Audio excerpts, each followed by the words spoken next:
ان بچھونوں پر وہ عورتیں ہیں کہ شوہر کے سوا کسی کو آنکھ اٹھا کر نہیں دیکھتی. فیہن قاصرات الطرف کا اعلی حضرت امام اہل سنت نے یہ ترجمہ کیا. یعنی جنت کی جو عورتیں ہیں وہ اتنی باحیا ہیں کہ وہ اپنے شوہر کے علاوہ کسی کو آنکھ اٹھا کے نہیں دیکھتی، ان کی نگاہیں نیچی رہتی ہیں. پتہ چلا نگاہ نیچی رکھنا اور نامحرموں کو نہ دیکھنا یہ اتنا پیارا عمل ہے کہ جنت میں جنتی عورتیں بھی یہی کریں گی، کیونکہ اللہ کو بے حیائی پسند نہیں ہے، تو جنت میں بے حیائی نہیں ہوگی. اب مجھے بتائیے وہ حوریں اگر اپنے شوہر کے علاوہ کسی اور کو دیکھ لیں تو کیا ان کو کوئی وسوسہ آ سکتا ہے؟ ہرگز نہیں آ سکتا. اور جنتی مرد اگر انہیں دیکھ لیں، اپنی حور کے علاوہ کسی اور کی حور کو دیکھ لیں تو کوئی برا خیال نہیں آ سکتا، کیونکہ سب پاک لوگ ہیں، جنت میں شیطان نہیں آ سکتا. مگر پھر بھی پردہ ہے. تو یہ جو سوچ ہے کہ پردہ وہ کرے جس کا دل پاک نہ ہو، یہ سوچ غلط ہے. دل پاک ہو یا نہ ہو، شرعی پردہ کرنا ضروری ہے. صحابہ کرام نے ازواج مطہرات سے پردہ کیا، ازواج مطہرات نے صحابہ سے پردہ کیا، تو صحابہ بھی پاک تھے اور ازواج مطہرات بھی پاک تھیں. لم یتمسہن انس قبلہم ولا جان، ان سے پہلے انہیں نہ چھوا کسی آدمی اور نہ کسی جن نے. اللہ صفت بیان فرما رہا ہے کہ ان حوروں کو ان کے شوہر سے پہلے کسی مرد نے یا کسی جن نے ہاتھ نہیں لگایا. عورت کی خوبی یہ ہے کہ اسے نامحرم ہاتھ نہ لگائے. اب عورت اگر نامحرم مردوں سے ہاتھ ملائے، چاہے عید کے دن اپنے کزن سے ہاتھ ملائے، بڑی شرم کی بات ہے. یہ عورت بے شرم عورت ہے اور یہ مرد بھی بے شرم ہے. اس میں غیرت نام کی کوئی چیز نہیں، چاہے وہ رشتہ داروں میں نامحرم ہو چاہے اجنبی عورت ہو. جو عورت نامحرم ہے، جو لڑکی نامحرم ہے، اس سے ہاتھ ملانا یہ حرام ہے، یہ گناہ ہے. اگر کسی نے آج تک یہ کام کیا ہے توبہ کرے، اب یہ عہد کرے کہ عید میں ہم اس طرح عید نہیں ملیں گے. یہ جو کزنس ہوتے ہیں، چچا زاد، پھوپھی زاد، خالہ زاد، ماموں زاد، بھائی بہن، ان کا آپس میں پردہ ہوتا ہے. فَبِأَيِّ آلَاءِ رَبِّكُمَا تُكَذِّبَانِ، اے گروہ جن و انس تم اپنے رب کی کون کون سی نعمت کو جھٹلاؤ گے. كَأَنَّهُنَّ الْيَاقُوتُ وَالْمَرْجَانُ، وہ جنتی عورتیں ایسی ہیں گویا کہ وہ یاقوت اور مونگا ہیں.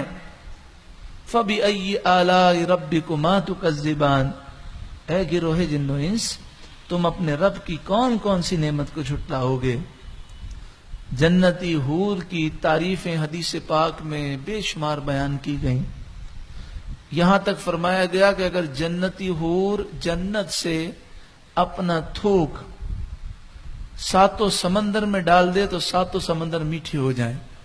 لیکن جو مسلمان عورت اللہ کی فرما برداری کرے، شرعی پردہ کرے، اپنا حسن نامحرم مردوں کو نہ دکھائے اور اللہ راضی ہو جائے، وہ جنت میں چلی جائے. تو پیارے آقا صلی اللہ علیہ وآلہ وسلم نے فرمایا اس کو اتنا حسن دیا جائے گا کہ وہ 70,000 حوروں سے زیادہ خوبصورت ہوگی. تو لوگوں نے پوچھا کہ اسے یہ حسن و خوبصورتی کیسے ملے گی؟ تو حضور نے فرمایا وہ نمازی ہوگی، اللہ کا ذکر کرنے والی ہوگی. تو جو دنیا میں اس نے اللہ کی عبادتیں کی ہیں، اس عبادت کا نور اور اس کی خوبصورتی اس کے چہرے پر ہوگی، اس کے جسم پر ہوگی. قرآن فرماتا ہے حور مقصورات فی الخیام، حوریں خیموں میں پردہ نشین ہیں. حوریں خیموں میں ہوں گی، اپنے محلات میں ہوں گی، اپنے شوہر کے علاوہ کسی اور کے سامنے نہ جائیں گی. فَبِأَيِّ آلَاءِ رَبِّكُمَا تُكَذِّبَانِ، اے گروہ جن و انس تم اپنے رب کی کون کون سی نعمت کو جھٹلاؤ گے. یہاں پر بڑے افسوس کے ساتھ میں عرض کروں گا، آج غیرت نہ جانے کہاں چلی گئی. اگر ہم کسی کو کہہ دیں آپ بے غیرت ہیں تو وہ ناراض ہو جائے گا کہ آپ نے مجھے اتنا سخت لفظ کہہ دیا. لیکن غیرت سے محروم ضرور ہے وہ. کتنا بے شرم ہو گیا مرد اور کتنی بے شرم ہو گئی عورت کہ عید کے دن وہ مردوں کے پاس جا کر اپنا ہاتھ دے دیتی ہیں اور مرد ان کو چوڑیاں پہنا رہا ہوتا ہے. یہ تو میں ایک مثال دے رہا ہوں، اس کے علاوہ جو خرافات ہوتی ہیں. مجھے کسی نے بتایا کہ یہ جو رمضان شو ہوتے ہیں، رمضان سحری اور افطاری کے نام پر اور دین کے نام پر جو بے حیائی، فحاشی، عریانی اور جو خرافات جو ہو رہے ہیں، کہا اس میں یہ بھی ہوتا ہے کہ اگر عورت اسکوٹر جیت جائے تو وہ مرد اینکر کے پیچھے بیٹھتی ہے اور وہ چکر لگاتا ہے، یعنی بے غیرتی اور بے شرمی کا مظاہرہ سب کے سامنے کیا جاتا ہے. باپ بھی بے شرم، ماں بھی بے شرم، بھائی بھی بے شرم، بہنیں بھی بے شرم، کسی کو غیرت نام کی چیز ہی نہیں. اللہ اکبر کبیرہ، توبہ استغفر اللہ. اللہ تعالیٰ سب کو عقل سلیم عطا فرمائے اور یہ ساری خرافات کا خاتمہ ہو.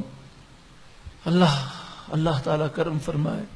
معلوم نہیں ان بے شرمیوں سے اور بے حیائی سے کتنے اللہ کے عذابات آ رہے ہیں، کتنی بد امنی ہو رہی ہے، کتنی قتل و غارت گری ہو رہی ہے، کتنی نحوستیں آ رہی ہیں. یقین جانیے اگر مسلمان اس بے حیائی کو چھوڑ دیں کتنی برکت ہو جائے، ساری نحوستیں دور ہو جائیں. ارشاد فرمایا فَبِأَيِّ آلَاءِ رَبِّكُمَا تُكَذِّبَانِ، اے گروہ جن و انس تم اپنے رب کی کون کون سی نعمت کو جھٹلاؤ گے؟